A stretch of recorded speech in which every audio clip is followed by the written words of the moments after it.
I want to shift a little bit in a selfish way to my job security going forward. Yeah. I love what you said about relationship. And I, jokingly, I said, this is why I'm not worried about AI. AI will never, yes, it will be more efficient than we are. It will be able to scale more than we are, but that human connection and interaction is not going to be there. Even my 16-year-old wrote an essay about why something that a human is writing versus something that an AI is writing.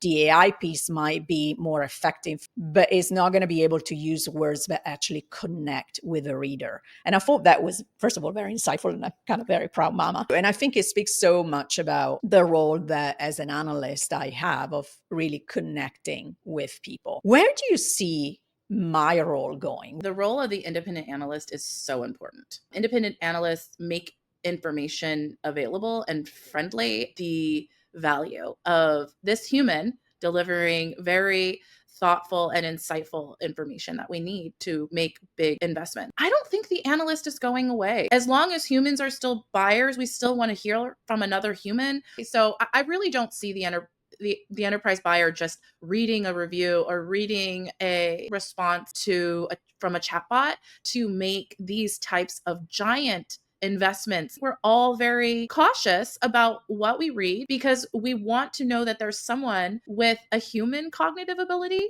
There is an emotion to Correct. buying something. If you don't get that from a chatbot, I think it's less compelling. Yeah, I agree. And I go back to the movie Hidden Figures, and there's a moment you cannot look a machine in the eyes and trust it.